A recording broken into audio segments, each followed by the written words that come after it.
Pratama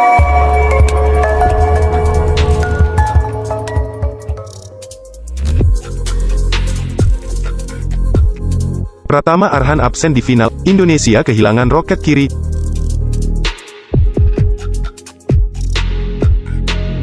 Dua kartu kuning yang didapat Pratama Arhan dalam laga semifinal membuat bek kiri PSIS Semarang itu absen membela timnas Indonesia dalam laga final Piala AFF 2020 dan berpotensi mengurangi kemampuan sayap Garuda. Dari 6 pertandingan yang sudah dilalui di Piala AFF tahun ini, Arhan sudah 5 kali tampil sebagai starter. Sinteyong hanya mengganti Arhan sekali, ketika timnas Indonesia berhadapan dengan Kamboja, karena pemain 20 tahun itu mengalami cedera kendati masih belia. Shin begitu mempercayai Arhan. Setelah menemukan Arhan di timnas junior, Shin kemudian mengajak serta pemain asal Blora itu dalam ajang yang diikuti timnas Indonesia. Pada Piala AFF 2020, Arhan tak luput dari panggilan Shin. Arhan pun menunjukkan kegemilangan dalam bermain di ajang AFF pertamanya tersebut. Mengisi posisi bek kiri, Arhan lebih menonjol ketika membantu penyerangan.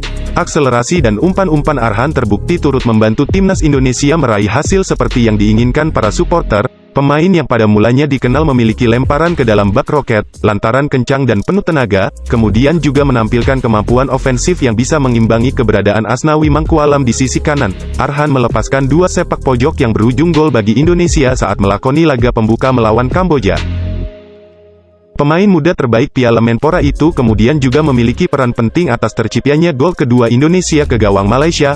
Arhan kemudian mencatatkan nama di papan skor melalui sepakan terarah yang membuat Indonesia unggul 3-1.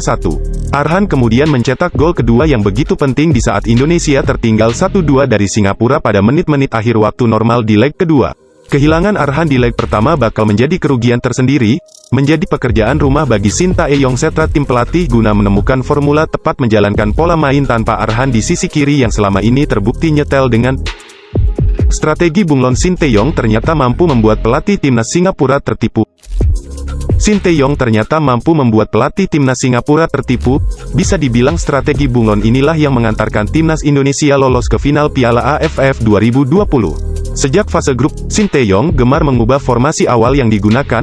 Ketika menang 4-2 atas Kamboja, pola 4-1-4-1 yang dipilih selanjutnya saat menang 5-1 atas Laos. Sinteyong menggunakan formasi 4-3-3. Kejutan dibuat Sinteyong saat timnas Indonesia menghadapi Vietnam. Demi menahan gempuran pemain Vietnam, Sinteyong menurunkan formasi 5-4-1. Alhasil, timnas Indonesia sanggup menahan Vietnam 0-0.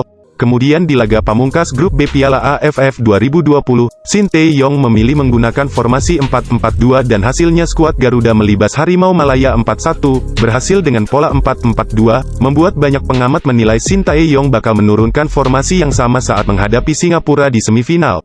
Namun, Sinteyong justru memilih pola 5-4-1. Sinteyong memilih mencadangkan sejumlah nama andalan di awal laga, terutama di leg 2. Saat itu, nama-nama top seperti Irfan Jaya, Elkan Bagnot, Egy Maulana Fikri dan Evan Dimas baru turun di babak kedua. Masuknya keempat nama di atas pun mengubah jalannya pertandingan. Ketika nama-nama di atas masuk, timnas Indonesia yang awalnya bermain 1-1 kontra Singapura, kemudian mengakhiri laga dengan skor 4-2. Karena itu, timnas Indonesia pun lolos ke final Piala AFF 2020 dengan agregat 5-3.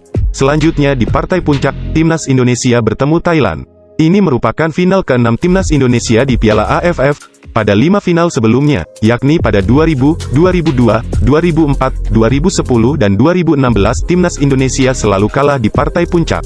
Karena itu, harapannya timnas Indonesia dapat menciptakan sejarah di final kali ini dengan keluar sebagai juara. Final Piala AFF 2020 digelar 2 kali, tepatnya pada Rabu tanggal 29 Desember tahun 2021 dan Sabtu tanggal 1 Januari tahun 2022.